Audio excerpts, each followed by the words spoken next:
Hi everyone. உங்களுக்கு படித்ததெல்லாம் மறந்து போதா? உங்களுக்கு படிக்கவே இன்ட்ரெஸ்ட் இல்லையா?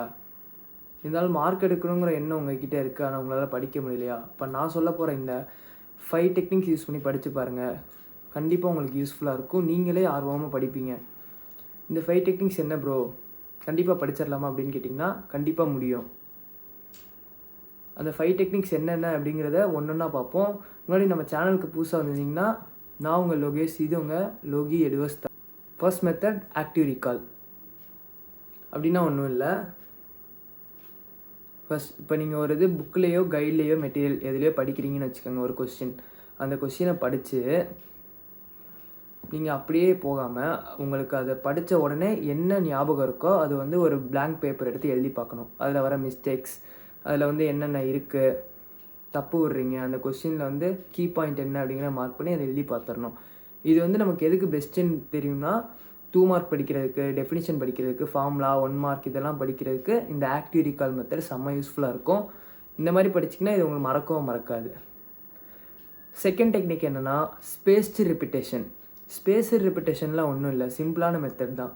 இப்போ நீங்கள் இந்த மாதிரி படிச்சிருப்பீங்கல்ல, நோட் புக்கில் எழுதி, அதை ஃபஸ்ட்டு டே படிக்கிறீங்களா, 3rd டே நீங்கள் அதை எடுத்து சும்மா பார்க்கணும், என்னென்ன மிஸ்டேக்ஸ் விட்டுருக்கீங்கன்னு நீங்கள் மார்க் பண்ணியிருப்பீங்களே, அதை அப்படியே ஜஸ்ட்டு ரீட் பண்ணணும். அடுத்து 5th டே, 7th டே, 15th டே, 30th டே, இதே மாதிரி நீங்கள் கண்டினியூஸாக பண்ணிகிட்டு இருக்கப்ப 2 மார்க் கொஸ்டினோ 5 மார்க் கொஸ்டின் இதே மாதிரி நீங்கள் பார்த்துட்டே இருக்கப்ப உங்களுக்கு அந்த கொஸ்டின் ஃபெமிலியர் ஆயிரும்.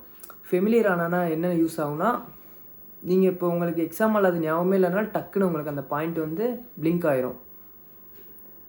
நீங்கள் ரிவிஷன் பண்ணிவிட்டு மல்டிபிள் டைம்ஸ் பண்ணுறனால அந்த கொஸ்டின் பேப்பரில் பார்க்கும்போதே உங்களுக்கு உடனே ஆன்சர் வந்துடும். நெக்ஸ்ட்டு ப்ரோ, எனக்கு ஒரு 6 to 8 hours நல்லா படிக்கணும் லீவில், ஏன்னா எனக்கு எக்ஸாஸ்டே ஆகக்கூடாது சுத்தமாக அப்படின்னு கேட்குறீங்கன்னா, இதோ உங்களுக்காக பொமடோரோ டெக்னிக். இந்த டெக்னிக் ஒன்றும் இல்லை, 25 minutes படிக்கணும். நீங்கள் உங்களோட டிஸ்ட்ராக்ஷன் எல்லாத்தையுமே எடுத்து தனியாக வச்சுட்டு, உங்கள் டிவி, மொபைல் எல்லாமே அந்த இருக்க இடத்துல நீங்கள் இல்லாமல் தனியாக செப்பரேட்டாக உங்களுக்கு காமாக இருக்க பிளேஸ்க்கு நீங்கள் வந்துடணும். வந்துட்டு 25 minutes இன்டென்ஸ் ஃபோக்கஸோடு படிக்கணும். ஒன்றும் இல்லை, இப்போ ஃபார் எக்ஸாம்பிள் ஒரு 10 கொஸ்டின் படிக்கணும். அந்த 10 கொஸ்டின் அந்த நேரத்தில் நீங்கள் அண்டர்ஸ்டாண்ட் பண்ணி பொறுமையாக படிச்சுட்டே இருக்கணும். அந்த 25 minutes டைமர் வச்சு கூட படிங்க. 25 minutes ஃபுல் ஃபோக்கஸோட கான்சன்ட்ரேஷனாக படித்து முடிச்சிட்டிங்கன்னா 5 minutes உங்களுக்கு பிரேக். இந்த 5 minutes நீங்கள் என்ன உடனே ஃபோன் எடுத்துருமா ப்ரோ அப்படின்னு கேட்காதீங்க. ஃபோன் எடுக்கக்கூடாது, நீங்கள் கண்ணை மூடி ரிலாக்ஸாக உட்காந்துடணும். நெக்ஸ்ட் 25 minutes அதே மாதிரி பண்ணுங்கள். 5 minutes பிரேக். இதே மாதிரி ஒரு 4 cycles ரிப்பீட் பண்ணிங்கன்னா நீங்கள் 2 hours உங்களுக்கு முடிஞ்சிருக்குமா, அதில் 1 hour 40 minutes படிச்சிருப்பீங்க. அப்புறம் ஒரு 45 minutes to 1 hour ஒரு லாங் பிரேக் எடுத்து, அதுக்கப்புறம் இதே மாதிரி ஒரு 4 cycle படிங்க, பிரேக் எடுங்க. இதே மாதிரி படிச்சிங்கன்னா நீங்கள் ஒரு நாளைக்கு 6 hours to 8 hours மினிமம் படிக்கலாம். நான் இப்படி யூஸ் பண்ணி தான் படித்தேன். உங்கள் ப்ரொடக்டிவிட்டி செம்ம இன்க்ரீஸ் ஆகும். இந்த நேரத்தில் நீங்கள் நல்லா படிச்சுக்கலாம். லாங் ஹெவியாக படிக்கிறதுக்கு இந்த technique best. Next technique Feynman technique. Feynman டெக்னிக்னால் உங்கள் ஸ்கூலில் ஒரு கான்செப்ட் நடத்துகிறாங்க, அந்த கான்செப்ட் உங்களுக்கு புரியலை, அப்போ வீட்டுக்கு யூடியூப் எடுத்து உங்களுக்கு பிடிச்ச லெக்சர் ஏதோ ஒன்று அந்த கான்செப்டை போட்டு பார்த்துக்கோங்க. பார்த்துட்டு அதை மிரர் முன்னாடியோ இல்லை உங்கள் அம்மா அப்பாட்டையோ இல்லை ஃப்ரெண்ட்ஸையோ நீங்கள் எக்ஸ்பிளைன் பண்ணுங்கள் அந்த கான்செப்டை, அதை புரிஞ்சுக்கிட்டு. இதனால் உங்களுக்கு என்ன, உங்கள் கான்செப்டுவல் அண்டர்ஸ்டாண்ட் பண்ணுற எபிலிட்டி இன்க்ரீஸ் ஆகும். நீங்களும் இதே மாதிரி மல்டிபிள் டைப்ஸ் பண்ணும்போது உங்களுக்கு கான்செப்டை அண்டர்ஸ்டாண்ட் பண்ணவும் முடியும் ஈஸியாக. அந்த கொஸ்டின் மறக்காது. நீங்கள் நாலேஜை நீங்கள் புக் எடுத்து மெமரைஸ் பண்ணி அதை படிக்கிறதுக்கு இந்த மாதிரி படிச்சிங்கன்னா உங்களுக்கே ஆட்டோமேட்டிக்காக பாயிண்ட் தெரிஞ்சிடும். ஸோ 5 mark கான்செப்டுவல் கொஸ்டின்ஸ் படிக்கிறதுக்கு இந்த மாதிரி ஈஸியான மெத்தட் இதுதான். ஃபெயின்மெண்ட் டெக்னிக் யூஸ் பண்ணி 5 marks படிச்சிருங்க. Next last technique. ப்ரோ எல்லாம் படிச்சுட்டேன், இப்போ லாஸ்ட் என்கிட்ட 1 or 2 months தான் இருக்குது, நான் ரிவிஷன் ஃபேஸுக்கு போகணும். அதுக்கும் நம்மக்கிட்ட ஸ்டடி டெக்னிக் இருக்குது, மைண்ட் மேப் டெக்னிக். இப்போ நீங்கள் ஒரு லெசன் படித்து முடிச்சிட்டிங்கன்னு வச்சுக்கோங்க. ஃபார் எக்ஸாம்பிள் இப்போ நீங்கள் எலக்ட்ரோஸ்டாட்டிக்ஸ் லெசன் படித்து முடிச்சிட்டிங்க. அப்போ என்ன பண்ணுறீங்க, நீங்கள் ஒரு சார்ட்டோ ஒரு A4 ஷீட்டோ எடுத்து ஒரு மினிமம் 2 pages முடிக்கணும். எலக்ட்ரோஸ்டாட்டிக்ஸ்னு சென்டரில் போட்டுருங்க. போட்டுட்டு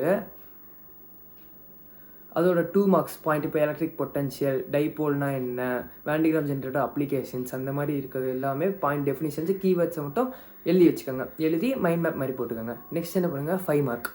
5 mark என்ன, ஆக்சியல் லைன், ஈக்குவட்டோரியல் லைன், அதோட ஃபார்முலாஸ், அப்புறம் இம்பார்ட்டன்ட் ஃபார்முலா, இம்பார்ட்டன்ட் ப்ராப்ளம்ஸ், இது எல்லாத்தையுமே ஒரு பேஜில் கொண்டு எழுதி வச்சுருங்க. மைண்ட் மேப் போட்டு கலர் பென்சில்ஸ் எதுனாலும் யூஸ் பண்ணிக்கோங்க. கலர் பென்சிலு அந்த மாதிரி யூஸ் பண்ணால் உங்களுக்கு வந்து அட்ராக்டிவாக இருக்கும், படிக்க ரொம்ப பிடிக்கும். இதே மாதிரி இருக்கவங்க எல்லா லெசனுக்கும் நீங்கள் யூஸ் பண்ணிட்டீங்கன்னா நீங்கள் செம்மையாக அந்த லெசனை ரிவிஷன் பண்ணி சொல்லலாம். லாஸ்ட் மினிட்ல நீங்கள் புக்கு, கைடு, மெட்டீரியல்ஸ் எதுவுமே யூஸ் பண்ணக்கூடாது. இந்த மாதிரி பேப்பர்ஸ் எடுத்து ரிவிஷன் பண்ணிங்கன்னா உங்களுக்கு ரொம்ப யூஸ்ஃபுல்லாக இருக்கும். ஸோ படிக்கவே இன்ட்ரெஸ்ட் இல்லாத நீங்கள் இப்போ இந்த வீடியோ பார்த்ததுக்கப்புறம் இந்த 5 டெக்னிக் ஏதோ ஒன்று யூஸ் பண்ணி ஒரு 2 to 3 டேஸ் படித்து பாருங்கள். அப்புறம் நீங்களே சொல்லுவீங்க ப்ரோ இது ஒர்க் ஆச்சுன்னு. இந்த மாதிரி யூஸ்ஃபுல்லான கண்டென்ட் வேணுன்னா நம்ம சேனலை சப்ஸ்கிரைப் பண்ணிவிட்டு உங்களுக்கு என்ன கண்டென்ட் வேணும்னு கமெண்ட் பண்ணுங்கள். தேங்க்ஸ் ஃபார் வாட்சிங்.